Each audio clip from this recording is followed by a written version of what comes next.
Hello and welcome to Padh Lo India, a unique e learning platform. मेरा नाम है अमित। बात करेंगे आज सेक्युलरिज्म का मतलब क्या होता है, सेक्युलर स्टेट का मतलब क्या होता है, इंडियन सेक्युलरिज्म और वेस्टर्न मॉडल ऑफ सेक्युलरिज्म, इनके बीच का फर्क यानी कि डिफरेंसेस क्या क्या हैं, और साथ ही साथ इसके क्रिटिसिज्म को समझने की कोशिश करेंगे।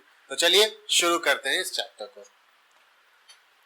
What is secularism? धर्मनिरपेक्षता क्या है?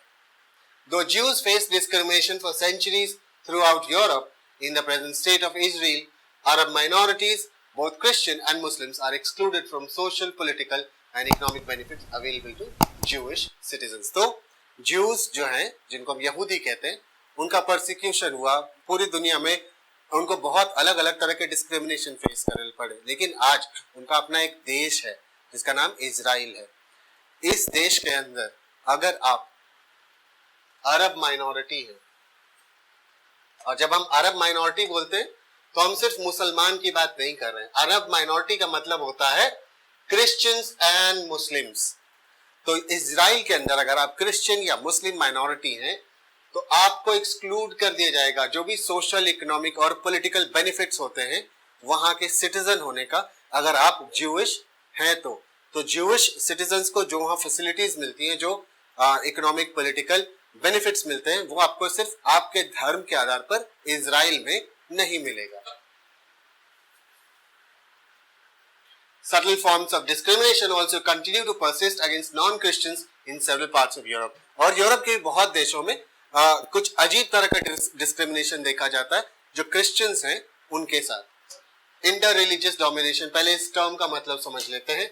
इंटर रिलीजियस डोमिनेशन का मतलब क्या होता है? इंटर रिलीजियस डोमिनेशन का मतलब होता है कि एक पर्टिकुलर रिलीजन दूसरे पर्टिकुलर रिलीजन को जब डोमिनेट करता है, उसके लोगों को एक्सप्लॉइट करता है on the basis of their religion, कि आपका धर्म जो है हमारे धर्म से अलग है और इसीलिए हम पावरफुल है तो हम आपको एक्सप्लॉइट करेंगे। In our own country, the constitution declares that every Indian citizen has a right to live with freedom and dignity in any part of the country, yet in reality many forms of exclusion and discrimination continue to persist। और इसके बाद हम कुछ example देखेंगे, यानी कि हमारे देश के अंदर कॉन्स्टिट्यूशन हमें ये राइट दिया है कि जो भी इस देश का नागरिक है वो देश के किसी भी भाग में जा सकता है, रह सकता है, नौकरी कर सकता है। लेकिन क्या ये सच्चाई है? क्या ये ग्राउंड रियलिटी? नहीं। यहाँ पर हम देखते हैं कि हमारे देश के अंदर बहुत अलग अलग तरह के डिस्क्रिमिनेशन, बहुत अलग अलग जो ग्रुप्स हैं उनके साथ होते हैं। कुछ एग्जाम्पल्स चलिए देखते हैं। More than 2,700 Sikhs were massacred in Delhi and many other parts of the country in 1984, जिसको हम एंटी सिख राइट्स बोलते हैं। 1984 में हुए थे इंदिरा गांधी की हत्या के बाद। The families of the victims feel that the guilty were not punished। तो 2700 से ज्यादा सिखों, ये ऑफिशियल फिगर है कि मरे इससे बहुत ज्यादा थे, बट ये ऑफिशियल फिगर है तो हम इसी को मान के चलते हैं कि 2700 सिखों को मार दिया गया था 1984 के दंगों में। और इन लोगों को जिनको मारा गया था उनके परिवार वालों को आज भी लगता है कि जिन लोगों ने ये दंगे किए थे, जो जिनको पनिशमेंट मिलनी चाहिए थी, उनको पनिशमेंट नहीं मिली। Several thousand of Hindu Kashmiri Pandits have been forced to leave their homes in the Kashmir Valley. They have not been able to return to their homes for more than 2 decades। फिर एक ऐसा ही उदाहरण हम कश्मीर के अंदर देखते हैं जहां पर टेररिज्म की वजह से और टेररिस्ट ने हिंदू जो कश्मीरी पंडित थे उनको डरा धमकाकर कश्मीर से भगा दिया, और आज तक यानी कि 20-25 साल हो गए वो आज तक वापस अपने घर यानी कश्मीर नहीं लौट पाए। वो भारत के अलग अलग हिस्सों में रहते हैं लेकिन वो कश्मीर अपने घरों पर नहीं लौट पाए। एक और एग्जाम्पल लेते हैं। More than 1,000 persons, mostly Muslims, were massacred during the post-Godhra riots in Gujarat in 2002। The surviving members of many of these families could not go back to the villages in which they lived। और तो पहले हमने Sikhs का देखा, फिर जो Kashmiri pandits थे उनके बारे में सुना, अब मुसलमानों के बारे में बात करते हैं। जो गोधरा राइट्स, जो गुजरात राइट्स हुए थे 2002 के, वहां पर 1000 से ज्यादा लोगों की हत्या कर दी गई थी और उसमें से ज्यादातर मुसलमान थे। और इनके परिवारों को, ये जो सर्वाइविंग मेंबर हैं, वो आज तक अपने घर वापस नहीं जा पाए हैं इस डर से कि अगर वो गए तो उनको फिर से कहीं मार न दिया जाए।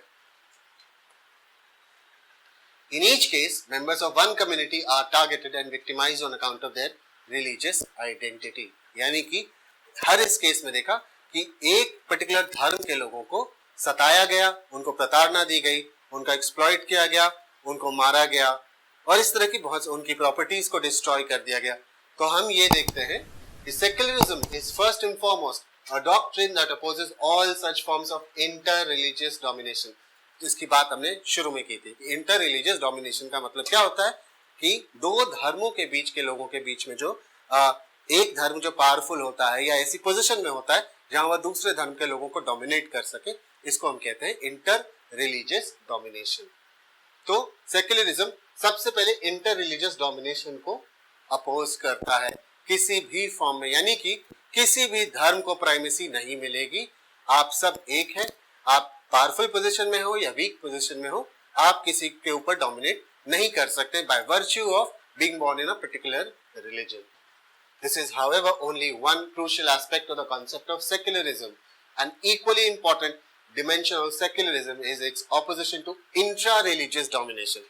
तो हमने अभी तक inter-religious domination के बारे में जाना, अब पहले जानते हैं कि intra-religious domination होता क्या है। तो जैसा हमने बात की अभी कि इंटर-रिलीजियस डोमिनेशन क्या होता है, जहां पे दो अलग अलग धर्म होता है। इंट्रा-रिलीजियस यानी एक धर्म के अंदर ही जो अलग अलग सेक्ट होते हैं, अलग अलग कम्युनिटीज और ग्रुप्स होते हैं, उनका डोमिनेशन। जो एक फॉर एग्जांपल हिंदुइज्म की अगर हम बात करें, या कास्ट के बेसिस पर जो अपर कास्ट है उन्होंने लोअर कास्ट और क्लास को बहुत डोमिनेट किया है, इसको हम कहते हैं example of intra religious domination. Some people believe that religion is merely the opium of the masses and that one day when the basic needs are fulfilled and they lead a happy and contented life, religion will disappear। तो Karl Marx का एक बहुत famous quote है, religion is the opium of the people या masses।